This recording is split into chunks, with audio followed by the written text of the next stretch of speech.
Topic है और इसको हम अच्छे से समझेंगे कि इलेक्ट्रॉनिक कॉन्फ़िगरेशन क्या होता है and another thing is valency क्या होती है। तो इसके लिए हम लोग एक ऐसी टेबल बना देते हैं सबसे पहले, और जिसके अंदर हम लोग यहाँ पे एटॉमिक नंबर लिख लेते हैं। एटॉमिक नंबर 1 से लेकर 20 तक लिख लेते हैं। 1 2 3 4 5 6 7 8 9 10। Similarly 11 12 13 14 15 16 17 18 19 and 20।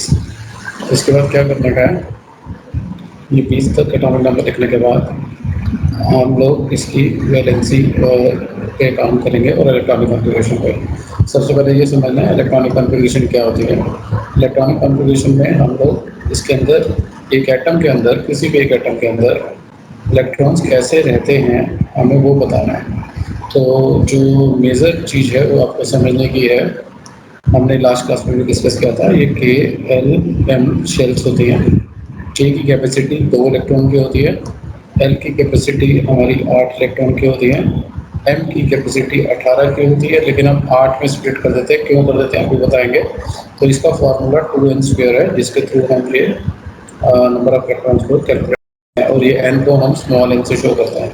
So this is 2n²। Now अभी क्या करने का है, सबसे पहले हम ये इलेक्ट्रॉनिक कॉन्फ़िगरेशन लिखेंगे। तो यहाँ पे हम ऊपर टॉप पे पहले K-L-M या ऐसे लिख लेते हैं, यहाँ से K जस्ट वेट, यहाँ से लिख लेते हैं। रेड पेन से लिख रहा हूँ उसे K-L-M एंड M।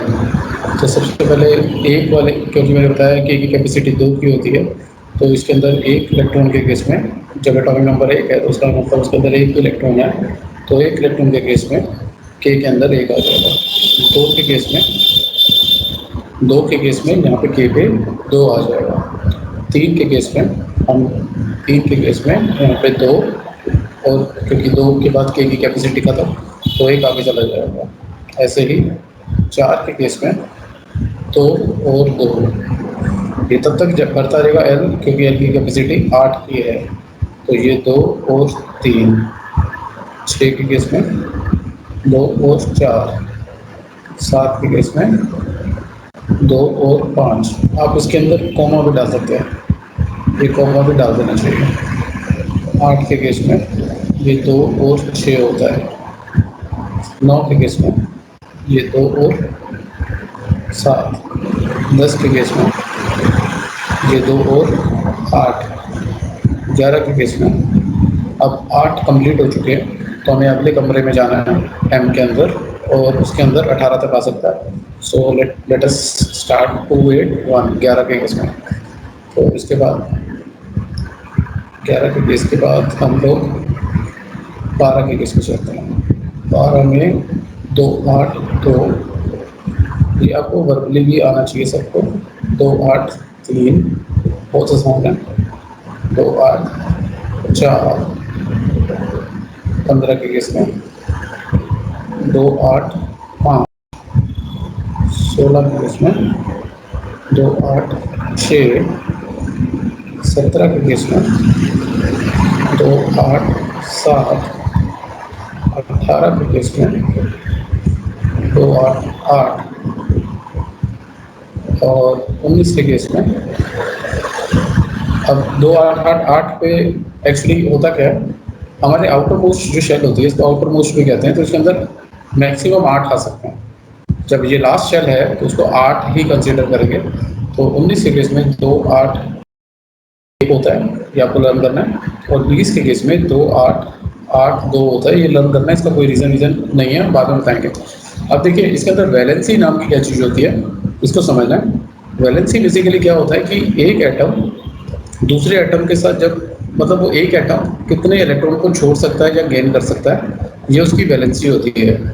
और याद रखिएगा, एक जो एटम होता है, कोई भी एक एटम आपके पास अगर आपके पास है, तो उसकी वो उसके लिए एक इलेक्ट्रॉन को छोड़ना आसान है, दो को छोड़ना आसान है, तीन को छोड़ना आसान है। जब वो चार से ऊपर जाता है तो वो छोड़ता नहीं है बल्कि शेयरिंग करना शुरू कर देता है। तो चार के बाद इसलिए वैलेंसी जो होती है, जैसे ये एक है तो ये एक क्या करेगा, ऑब्वियसली ये एक छोड़ देगा, क्योंकि हमें करना क्या है, हमें इसका ऑक्टेट पूरा करना है।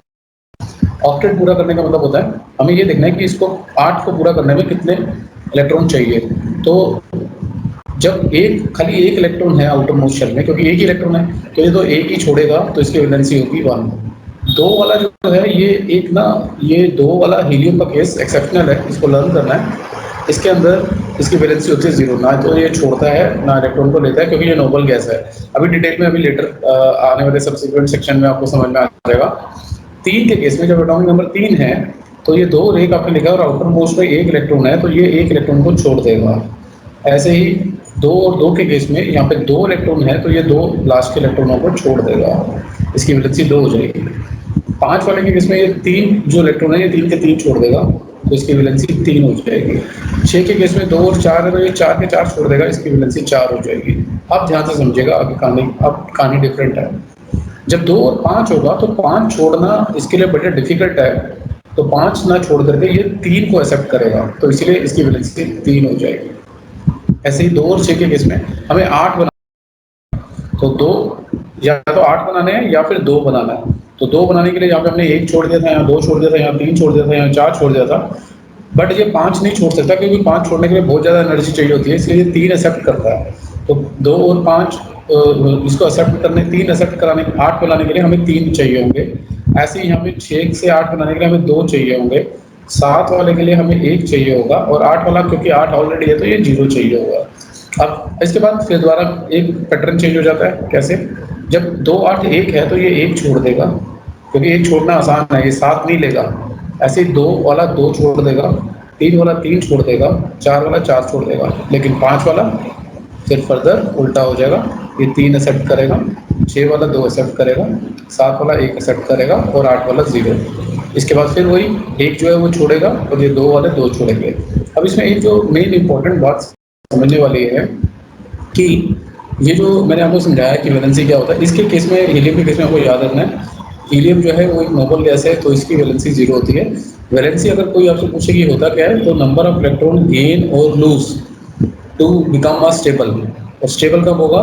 इधर आपके आउटर मोस्ट में 2 हो या आउटर मोस्ट में 8 इलेक्ट्रॉन हो, तब वो स्टेबल होता है। तो अब दोबारा से आप एक बार क्विकली देखिए, पहला वाला जो था, पहले वाला भी हाइड्रोजन भी एक्सेप्शनल है। हाइड्रोजन 1 छोड़ देगा क्योंकि इसके पास 1 ही था, हाल तो ये 1 ले भी सकता है, तो एनी हाउ चाहे 1 छोड़े चाहे 1 ले, क्योंकि 1 लेगा 2 बनाने के लिए, या इसको छोड़ देगा तो इसकी वैलेंसी 1 ही होती है। हीलियम के केस में 2 हैं, ये 2 मैंने आपको बताया ऑलरेडी स्टेबल है, 2 या 8, तो ये ऑलरेडी स्टेबल है तो इसकी 0 वैलेंसी है, ये ना देगा ना लेगा। लेकिन 3 के केस में जब 2 और 1 लिखा आपने, तो इसके अंदर जो 1 है तो इसको और चाहिए। अब इसको ऐसे समझ लीजिए, या 1 नहीं, सॉरी 1 चाहिए नहीं, ये 1 छोड़ देगा ताकि ये 2 बना ले अपने आप को, स्टेबल हो जाए।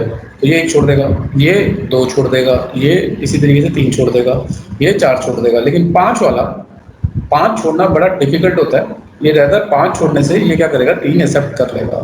तो 3 एक्सेप्ट कर लेगा तो 8 बना देगा तो स्टेबल हो जाएगा। ऐसे ही 6 वाला 2 ले लेगा और 8 बना देगा तो स्टेबल हो जाएगा। 7 वाला 1 ले लेगा, 8 बना देगा, स्टेबल हो जाएगा। और 8 वाला जो है वो ऑलरेडी स्टेबल है। तो वैलेंसी होता क्या है? Valency are the number of electron basically, जो कि एक एटम अपने आप को स्टेबल करने के लिए उसको उतने इलेक्ट्रॉन को या तो लेगा या देगा। और ये आपको याद रखना है, या तो एटम आपका 2 पे स्टेबल होगा या फिर वो 8 पे स्टेबल होगा। इसके बाद देखिए, इस चीज़ को, वैलेंसी को समझने के बाद एक बड़ी इंपॉर्टेंट चीज़ है, आपको इन सारे 1 से लेकर 20 तक के एलिमेंट्स का एटॉमिक स्ट्रक्चर बनाना आना चाहिए।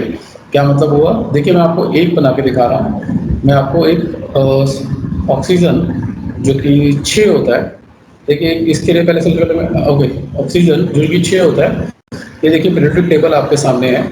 ऑक्सीजन का एटॉमिक नंबर 6 नहीं 8 होता है, सॉरी, इसका एटॉमिक नंबर 8 होता है। तो ऑक्सीजन का एटॉमिक नंबर 8 है, तो इसको सबसे पहले हम इसकी इलेक्ट्रॉनिक कॉन्फ़िगरेशन लिखेंगे। पेपर में ऐसे क्वेश्चन आएगा, तो ऑक्सीजन 8 का आप जब इलेक्ट्रॉनिक कॉन्फ़िगरेशन लिखोगे तो ये होगा 2 और 6। इसके अंदर K और ये L। तो अब क्या करेंगे, ये जो 6 होता है, इस 6 को हम कहते हैं वैलेंस इलेक्ट्रॉन। जो लास्ट में आउटर मोस्ट वैलेंस इलेक्ट्रॉन, अब आपको इसका स्ट्रक्चर बनाना चाहिए। वो कैसे बनेगा? बड़ा सिंपल है। आपको बीच में न्यूक्लियस है, आपको पता है। पहली शेल इसके साथ होती है, इसका नाम K है, और उसके बाद दूसरी शेल है, या आप इसको न्यूक्लियस की अगर बाउंड्री दिखा रहे तो आप एक अलग से यहाँ पे आप ऐसे भी बना सकते हैं। देखिए एक मिनट, यस, ये अगर हम इसको जस्ट वेट, ओके, देखिए अगर आपने न्यूक्लियस को ऐसे दिखाया है, राइट, तो ये K शेल हो गई, और इसके बाद एक दूसरी शेल है जिसका नाम L है। अब हमें ये K और L शेल चाहिए थी, अब हमें इसमें इलेक्ट्रॉन दिखाने हैं। तो पहले K शेल में 2 इलेक्ट्रॉन है, तो आप इसमें इलेक्ट्रॉन यहाँ पे एक कांटा इस तरफ दिखा दीजिए, एक कांटा नीचे दिखा दीजिए।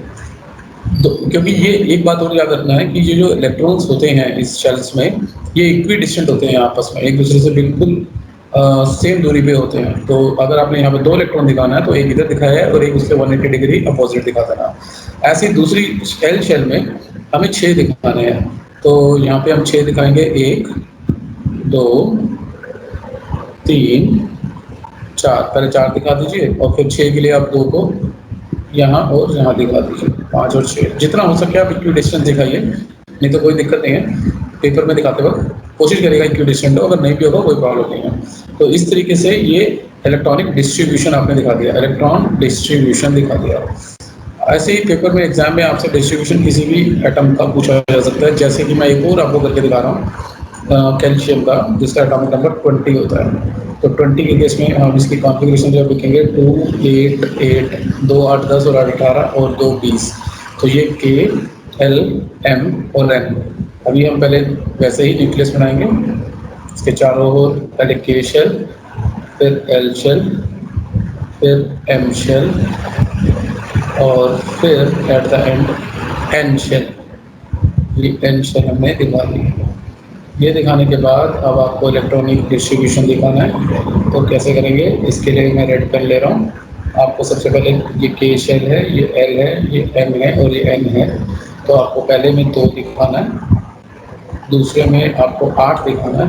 तो 1 2 3 4 5 6 7 8, ऐसे ही अगले में भी 8 दिखाना है, 1 2 3 4 5 6 7 8। इससे अगले में 2 दिखाना है, तो 2 अब एक यहाँ और एक इसके अपोजिट दिखा दीजिएगा 2। तो इस तरीके से आप इलेक्ट्रॉनिक डिस्ट्रीब्यूशन किसी भी एटम का आपसे एग्जाम में पूछा जा सकता है, तो आपको ये बनाने आने चाहिए। तो 1 से लेकर 20 तक हम सबके ऐसे इलेक्ट्रॉनिक डिस्ट्रीब्यूशन बनाएंगे, ठीक है। इसके आगे this one, see, this is a periodic table.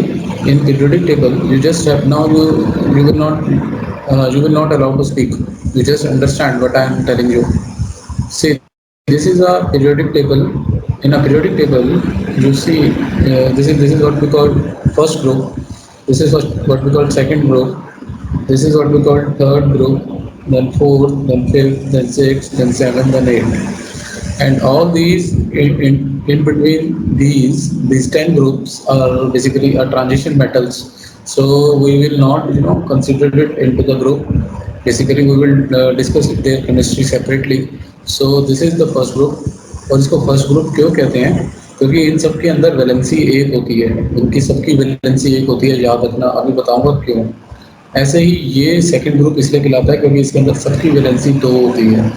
ऐसे ही ये तीसरा ग्रुप या 13वां ग्रुप भी कह देते हैं, इसको तीसरा ग्रुप इसलिए कहते हैं क्योंकि इसके अंदर सबकी वैलेंसी 3 होती है, इसके अंदर सबकी वैलेंसी 4 होती है, इसके अंदर सबकी वैलेंसी 15 वाले के अंदर दोबारा से 3 होती है, क्योंकि 15 वाला 2 8 5 होगा तो उसको 3 इलेक्ट्रॉन चाहिए होंगे।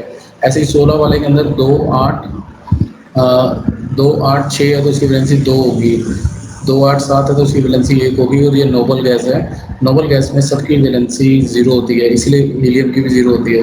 अब आपको थोड़ा सा जो काम करना है, ये बड़ा इंपॉर्टेंट है, आपको ये नाम याद करने हैं, hydrogen, lithium, sodium and potassium. Group wise आपको 4 नाम याद होने चाहिए। कम से कम 9th क्लास में तो ये 4 नाम याद होने ही चाहिए। ऐसे ही सेकंड ग्रुप के अंदर बेरिलियम, मैग्नीशियम, कैल्शियम, ये 3 नाम आपको याद होने चाहिए। ऐसे ही आपको तीसरे ग्रुप के अंदर एटलीस्ट ये 2-3 नाम याद होने चाहिए, बोरोन, एल्यूमीनियम एंड गैलियम। आगे तक याद कर लो तो आपकी मर्ज़ी है, लेकिन 3 नाम आपको ज़रूर याद होने चाहिए। ऐसे ही फोर्थ ग्रुप के अंदर भी आपको 3 नाम ज़रूर याद होने चाहिए, जिसको 14 ग्रुप भी कह देते हैं, कार्बन, सिलिकॉन, जर्मेनियम।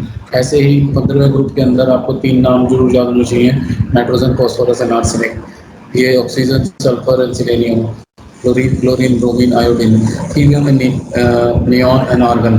तो इतने नाम आपको ज़रूर याद होने चाहिए, पहली बात। दूसरी बात, एटॉमिक नंबर ना यूँ चलता है 1, देन 2, 3, 4, 5, 6, 7, 8, 9, 10, 11, 12, 13, 14, 15, 16, 17, 18, 19, 20। तो 20 तक के नाम आपको याद होने चाहिए। 20 तक के नाम तो आप याद करोगे करोगे और सिंबल भी याद करोगे। 20 तक ही आप ये यूँ याद करोगे, मतलब वर्टिकली भी याद करोगे। 1, 2, 3, 4 ग्रुप वाइज 1 में हाइड्रोजन, अगर मैं आपसे पूछूं हाइड्रोजन फर्स्ट ग्रुप के मेंबर बताओ, तो आपको बोलना है मुझे hydrogen, lithium, sodium, potassium, at least potassium तक बताना है। सेकंड ग्रुप के एलिमेंट्स अगर मैं आपसे पूछूँ तो वो याद होना चाहिए, बेरिलियम, मैग्नीशियम, कैल्शियम। ऐसे ही थर्ड ग्रुप या 13 ग्रुप एक ही बात होती है। अगर मैं आपसे पूछूँ तो आप बोलोगे बोरोन और एल्यूमिनियम। आप ध्यान से देखो, बोरोन और एल्यूमिनियम इसका 5 और 13 है।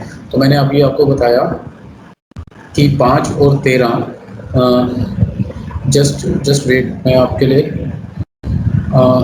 तो इन सब की वैलेंसी सेम है, ऊपर से लेकर नीचे तक। अगर आप ध्यान से देखोगे तो अगर आप लिखोगे तो इनकी वैलेंसी सेम है। फिलहाल आपको 1 से लेकर 20 तक का पीरियोडिक टेबल बनाना है। और एक सबसे मज़ेदार बात और बतानी है मैंने आपको, जो ये लेफ्ट हैंड साइड पे होते हैं, दे ऑल आर मेटल्स, ये सारे मेटल्स होते हैं। और जो राइट हैंड साइड पे होते हैं, मतलब ये सारे के सारे नॉन मेटल हैं। ये सारे के सारे नॉन मेटल हैं और ये सारे के सारे मेटल हैं। तो ये भी आपको याद रखना है, जितने भी हमारे लेफ्ट हैंड साइड पे हैं ये सारे मेटल हैं, और जितने भी राइट हैंड साइड पे हैं वो सारे के सारे हमारे पास नॉन मेटल हैं। पर्टिकुलरली 14 के बाद जितने भी ग्रुप हैं, 14 के बाद 15, 16, 17, 18, ये हमारा 15, 16, 17 ये सारा नॉन मेटल है। और 1, 2, 3 ये हमारा मेटल है। और ये बीच वाला जो होता है ये सेमीकंडक्टर होता है, चौथा ग्रुप। तो ये चीज़ अभी मैं आने वाली क्लास में बताऊंगा, लेकिन उससे पहले तुम्हें 1 से लेकर 20 तक के सारे सिंबल विद नेम याद होने चाहिए। और आप इसको